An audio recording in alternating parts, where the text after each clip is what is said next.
All right. Well, I'm just really happy because I got, not only did I get the Lisa Combs, I got like one of my favorite people and friends. Woohoo! But I also, as I was telling you earlier, I thought of you because, you know, we can't necessarily talk about our jobs. No job talk today. No job talk. Nope. But there are so many things that I feel like I have learned from you and gleaned from you as a parent. So you have a child who has a disability, and you have kind of been through the different stages, worked with county boards, worked all over the place, and, you know, the education system and stuff like that. And I think the one thing I remember all the time is coming into work one day, because we used to be coworkers, and just being like, I can't, I'm so sick of therapy appointments, and I'm so sick of people telling me like everything she should be doing right now. Like, she'll just do it when she wants to do it, and like, I'm so frustrated, and why do I have to do this? And you're like, oh yeah, I just stopped. And we are not always saying that you should just stop physical therapy for your kids. That's not what we're saying. But sometimes PT people out there. Well, no, because I would take Evie to these PT appointments, and she would do like the peaceful protest, and she'd fall asleep. Yeah. And you like pick up an arm. And she wouldn't wake up. And I'm like, why? Why are we the only appointment they have available? And I remember you saying, oh yeah, I just didn't do that. We got a Y membership and we went swimming. Or, you know, we had a pool and we went swimming, and that helped build muscle. And I'm like, oh, that's genius. Yeah. Yeah, because not following directions is my strength. Sarah. It's really? Yeah, like people say you should do this, and I'm like, I don't have to do that, right? I can do like, it this way. There might be a better way to do that. So, yeah, PT was, I mean, it was like once generous, you know, got to like walking, I'm like, can we leave now? Like, are we and they're like, but there's all these other things you could be working on. And I was like, I mean, I had the circumstance where I had two older kids. Like for you, Evie was your youngest or your oldest. So like you had to feel guilty to some degree, like, because at first, you know, she was the only one, and then you knew. Me, I was like, I cannot take two more children with me in tow to take this guy so that he can practice crawling when he's walking. And I was like, what? Why do we do this? We just have to do the open palm, hand touching. I will say that, you know, maybe there was some things he missed out on because so don't just pull out of therapy. No, we're not saying pull out of therapy, but I think like we're in, and I think especially like anything disability related, because Tony and I were talking about this before, is that we take all these good concepts, right? And then we make forms and protocols and assessments, and not saying that those things aren't important. But like we take all these really good ideas, and I just feel like we kill them sometimes. And like, so there's always this thought, like, so Evie, she has Down syndrome as well as autism and the other things that she just champions. You know, she's an overachiever. I've said it before. But like, with that, they're like, oh, well, you know, if your child has any sort of autism, you have to this, and this, like, be consistent or else they'll never be successful. And I'm like, have you met me? I'm the least consistent person in the whole world. So I can either try and be consistent, do a terrible job at it, and feel miserable, or I can recognize that people with disabilities are more than just labels and routines and this and that, and not saying that routine isn't. For some people, routine is very important. I'm not saying you walk into someone's house and being like, screw your routine, be free, you know, like that's detrimental. But especially like looking in the family sense, you have to find something that works for you and that also benefits your kid and doesn't make you want to bang your head into a wall. Because there's enough things in life that make you want to bang your head into the wall. Yeah, the therapies is like, that was like one piece of it. But for me, you know, it's also like, it was also like, you know, special diets for my son's disability. He has Prader-Willi syndrome. And so we had to meet with the dietitian, and we had to review how many calories he was having. And, you know, and I kept reading up on stuff, and I would be like, you know, it seems like maybe he should have more protein. And they were like, it doesn't matter. A calorie is a calorie. And I'm like, you know what? I think you're dumb. I don't think that's true. Have you read all the stuff out there? I don't think that all calories are the same. So 1,200 calorie diet, you know, you're telling me that it'd be fine if he just had 3 Snickers bars a day.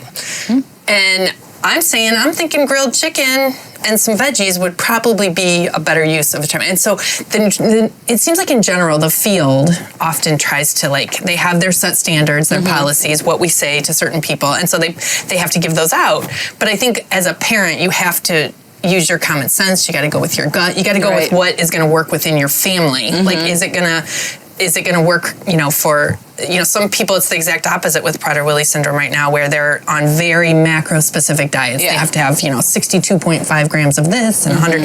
And I'm like, how's that going to work for you, like, in real life when your kid goes to school and when they get invited to a birthday party and all that kind of stuff? So I think for me, it was always about that kind of balancing good advice or maybe medical opinion, which I do have a doctor and a nurse in the family, so I do really value that. I value all therapists and medical professions. I feel like I started us off on the wrong foot. It's okay. No, we really do.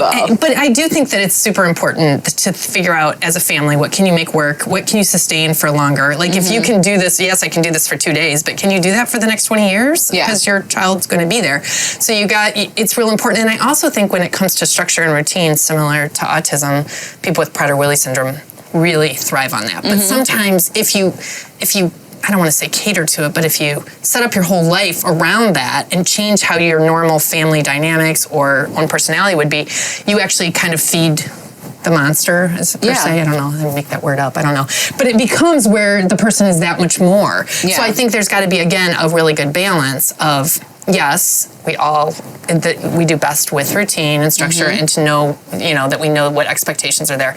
But at the same time, like life happens. Yeah. Stuff just happens and you got to like be able to kind of go with the flow sometimes. Yeah. So, well, and I just think about it too, like if you look at just how people, and I very much disagree with this, and I know you do as well, but like how people are like, oh, like there is this narrative that it is a burden to have someone with higher needs in your family, whether that's mental illness, whether that's a cognitive disability, whether that's a physical, like there's this idea out there that it's such a burden, but how much of that is self-imposed because we think, oh, I need to do this, or else I'm never going to succeed. And I think for me, like I just got to this point where I was like, I mean, we can go do this, but unless this kid wants to do it, she's a little stubborn. I am perfectly not stubborn. So she didn't get it from me. But, so like this whole idea is like, we're going to push. A big thing that people were pushing for with her was feeding therapy, where you go to like a clinic for, I don't know if it was 1 full week or 4 weeks, where 40 hours a week, they sit there and feed you until you'll eat by mouth. So she's G-tube fed. I'm not saying it's always the easiest. Like right before here, I get a call like, her G-tube just popped out. What do we do? And I'm like, I've been with you at brunch when you say that. Yeah, well, that was your trig. That was your trig that time. Even worse. Yes. I'm like, put it back in. But, so she's G-tube fed, but she's also a very, is it brittle diabetic? A very, she's diabetic. She's all that. And it's there's some peace of mind in knowing what she's getting. I know what she's getting. She's not going and sneaking food or this or that, or, you don't have to play that guessing game. And so, if it were something that I was felt strongly about, but, why am I going to put her through 40 hours a week of intensive... Just eat it. I thought she was going to punch me. There's no punching on this show yet. Yum, yum, yum. Okay. And especially for someone who has so many sensory aversions. And I'm just like, that sounds like torture to me. And I'm not saying that I feel like I'm not dogging on therapy. I'm not, I promise. No, but if you can find a way to make it, and it goes back to that idea of therapy, is if you can satisfy similar needs, what's the goal with, PT or OT right now, or speech or whatever. And if maybe it was to develop core strength. Yeah. That was one of the big things that we were working on. And we do a lot of, yep. So I just simply said, what are some other natural ways that people develop core strength? And of course, swimming is a huge one. Karate is a big one because you're practicing standing on one leg and kicking and stuff. So I was like, well, can we just do that instead? And that is more of that. It's more than the benefit of a karate or a swim class is going to be so much more than one. It's taking a person out of that need for like you're special. And so you need special care and a special person to work with you. And now you're in a group of 10 people or 6 people or 4 people that are all working, and you have the socialization and you have the benefit of seeing other people struggle with the same things you do, and that you're good at certain things. So I have always been somebody that I think that the value of just being part of a family or partaking in any kind of activity outside of your home is more beneficial than any structured program. I mean, whether it's therapy or school, right? Like I'm kind of a no school believer too, by the way. Schools don't know everything, by the way. They know a lot, but they don't know everything. Right. No, I mean, sometimes you got to skip a school day, and that's not just disability. That's like anyone. Like a family vacation can be way more educational than a school week. You know? I am pulling We're crazy, 3 we're radical. very radical. I'm pulling my 3 oldest out of school next Wednesday, and we are going to go to Disability Awareness Day at the Capitol. I'm going too. Are you going? Woo! I know, but I'm just like, they could like learn something about activism and advocacy and stuff like that. Because Cadence did say she has interest in being the president. Okay, well that's or good possibly working at Kroger. She hasn't decided yet. Both of those are fine. Everybody has to start somewhere. We're not judging anyone for their life choices. Just saying. I already was dogging on therapists. Not really. I love you. So I can't dog on Kroger workers either. Like, no, everyone has value. Your job's great. That would be interesting if Cadence was the president, wouldn't it be? I would be terrified for my life. I haven't had any children that want to be the president. Really? Yeah, you must be doing something right. I don't know. Is it something right? Like I watched a whole very interesting YouTube on how like if you wanted to be a president, you're a little bit of a psychopath. Like most we're really gonna get most presidents' brains have a little psychopathic. Like you can look it up on YouTube. I think I wanted to be president. James Fallon is the researcher, not to be confused with Jimmy Fallon. It's a very interesting because he figured out that he was a psychopath by his brain scan, and so he was always very much nature trumped nurture. But it made him switch his view because he's like, had I grown up in a terrible family, I probably would be a mass murderer and not feel bad about it. All right. I'm like, great. I'm still a little scared of you, but. Yeah. In the disability world, I've always used that kind of, like when I was a case manager, and even trying to think about my own kids, is that it seems like there's a tendency of parents when you were just, like my 10-year-old with autism is doing this because he has autism, no matter what it is, whether it's banging his head or, cussing out his mom or, I don't know, only eating spaghetti for 10 days straight, right? And I used to spend so much time with those families when I was a children's SSA saying, you know what? My personal philosophy is that like 80% of what this person is doing is just because of their age and their nurture, right? Like their environment. Yeah. It's just kind of like that's how they figured out how to survive, what works and like stuff. 20% might be like, they have an autism diagnosis or they have something else, but you can affect that 80% by acknowledging the age that they're going through, and it'll probably be change, acknowledging how you are interacting and reacting to what they do. And so it's not as overwhelming. If you tend to think about it, my child only does this because he has Prader-Willi syndrome or autism or whatever, that's really overwhelming because like that's going to be there forever. Yeah. Like how do you, I can't live with that idea. I have to think like that things might be different. I might be able to affect this. Yeah. And I really do believe that has been really helpful in my parenting is just thinking like, okay, this is, even though, my son has Prader-Willi syndrome or my daughter just, I don't know what, has obsessive compulsive that she doesn't actually get treated for, like still, it's like that idea that they're still just 12 or they're just a 15-year-old boy that's struggling with whatever. So that has been a big help. I think my actual work actually helped me think about, like, remember, that was the worst part when because you and I were both working in the field when our children with disabilities was born. And I had this preconceived idea from the field of what it was supposed to be like, and it just shattered. Yeah. Everything got shattered. And I was like... Yeah, and I think for me, like, because you mentioned, because he was my oldest, and that at least was nice, because I had no idea what mothering looked like. I mean, like, I have good examples, and, had nieces and nephews, and so, like, I had an idea, but, like, I didn't know what that looked like for me. Right. And so it was just like, okay. And then I'll never forget you telling me that story. You're like, I think she's down. I think this baby has at her. I love that. I love that. So it's like, I just had no clue.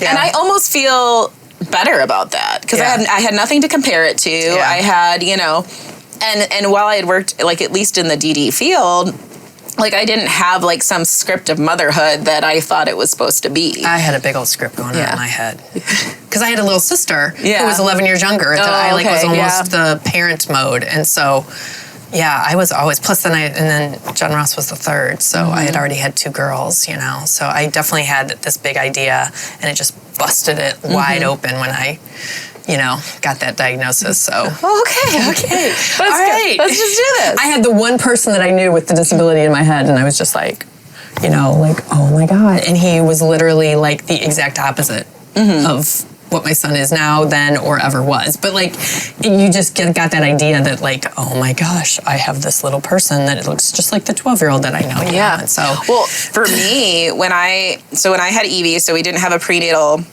diagnosis, like, she came out and I'm like, this baby has Down syndrome. And they're like, no. I'm like, yes.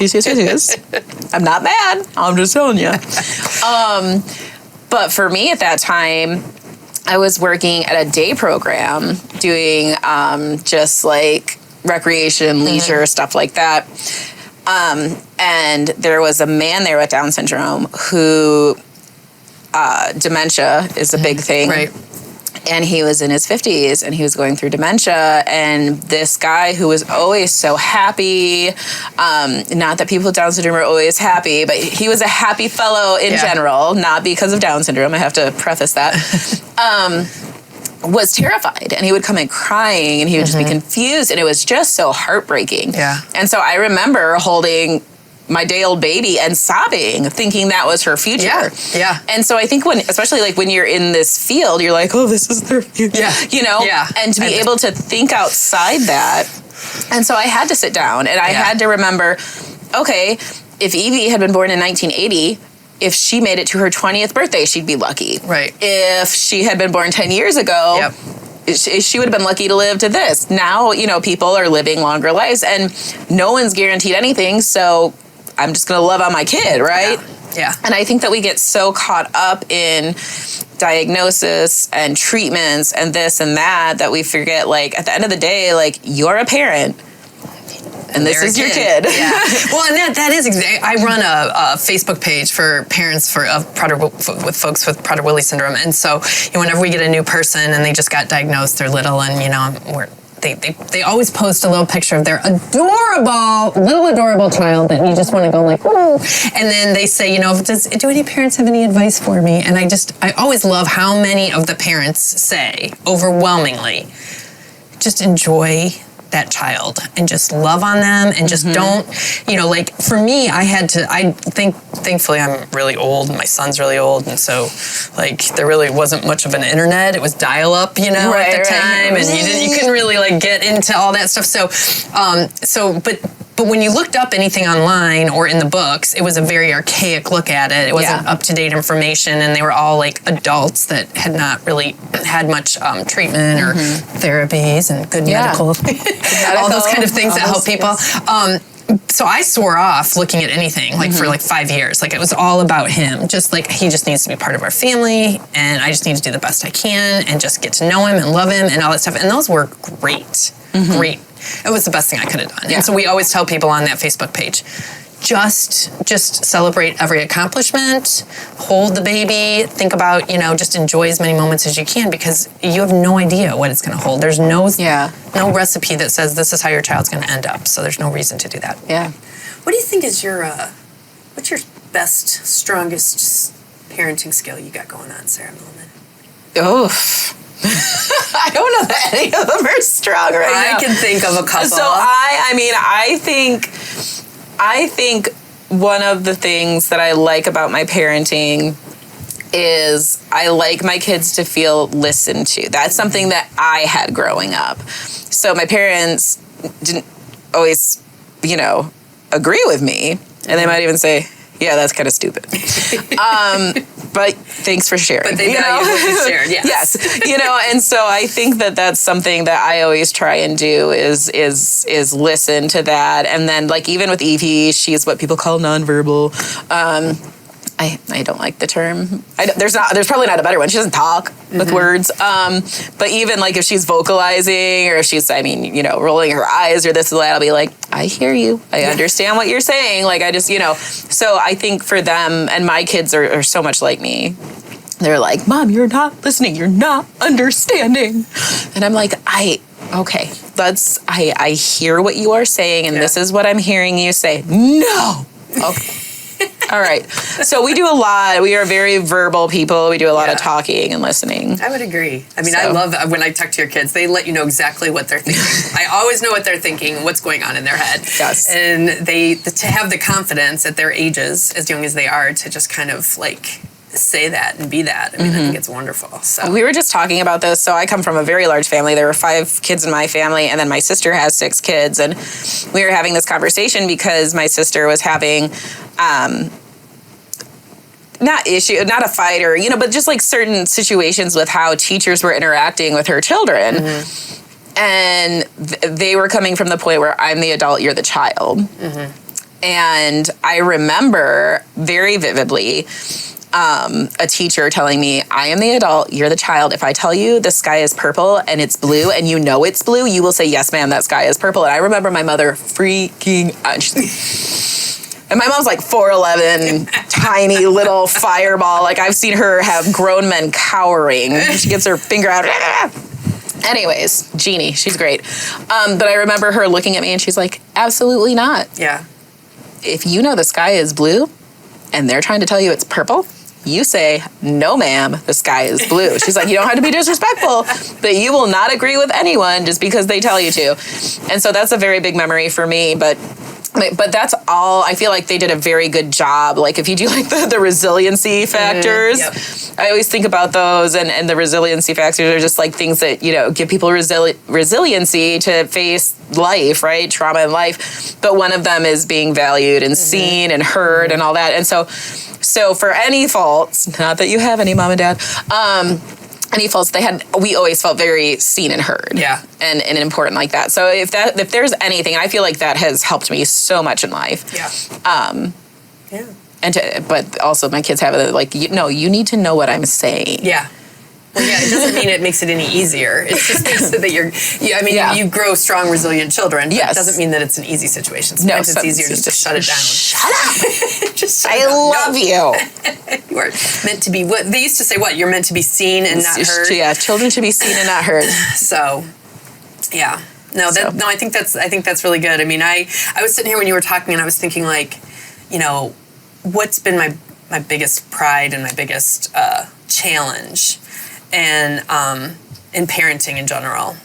And I mean, and specifically with Jen Ross. And I would definitely say my pride has been probably like that ability to just not point out the special part of, to honor that everybody in our family has like strengths and weaknesses, and that we all have things we need to work on. And it's not about somebody's diagnosis or not. It's just that, because you are human, you are fallible and have your weaknesses, and that's okay, and we're here to support you for that. But then, but everybody has them, and I think that has in general helped. Everybody always talks about, like, I used to have these stupid sticker charts until they were like 14 years old, and I think I probably have even told you, I am telling you, sticker charts work. But they were like, so you don't just make a sticker chart for the person with disabilities in the house. Like, everybody has something they could be working on, right? And so if you don't have a child with disability, you still do sticker charts for, using kind words and doing your chores or whatever that is. But I always was very much into the individualized, like, depending on what's difficult for you, that's what your sticker chart's going to be. So if it's staying in bed, going to bed, sleep. By the way, what am I the most proud of? My children sleep. I know. All the time, Sarah. Mine don't. I know. Like, these kids, you need a sticker chart and 2 gates. That's what I told 2 gates on the door. Lock them in, hold them down. No, I'm just kidding. Don't call Children's Services. I used to tell them, 213-3200. Yours are older. They can't do anything now. They can come for me, though. Does it get me a free weekend? No, I'm just joking. But they still remember that. They still bring it up. I think that's the other thing. I don't know what I was talking about. Oh, I was just talking today on a meeting for work, and they were complaining about children, nothing specific to disability, but children that refuse to pick up after themselves in the house, and, trying to get them to do chores. And, there was a bunch of people just kind of like, oh, well, I'm glad I'm not the only one that their kids can't put stuff in the dishwasher. And I asked the person it was a Zoom meeting, and I asked him, I said, well, how old are your kids? And she was like, I don't know, 8 and 11 or something like that. And I was like, let me just tell you. About the sticker chart? I did not. I did not tell her about the sticker chart. I saved that for you. Okay. But I said, my girls now are 21 to 29 and all live outside the home. And I can guarantee you that the one that listened to me out of the 3 and did what I said is the messiest. There you go. Her house is a disaster. Yeah. There's nothing, just the fact that she listened to me does not make her somebody that wants to have a clean house. Yeah. Like, it's just, and then the other 2 who drove me nuts because wherever they walked, there was a trail of everything.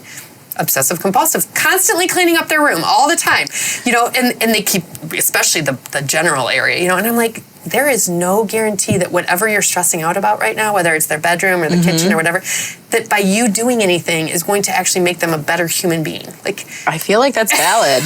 It's like, well, I don't know, just all I can say is don't worry about it. I can guarantee you, if you need to give them a hard time because it makes you happier, do that.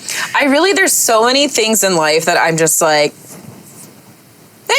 and I think that is one out of just like necessity of keeping my sanity, because I have so many of them. Yeah. Which you had many. I'm only one up on you. 4, but it was a long time ago. Yeah. You're in the midst of it. I'm thick of it. Into the thick of it. Okay. But no, that's something that I just really think, is this battle, I'm more concerned about their character than if they're throwing their socks in the dirty clothes. Yeah.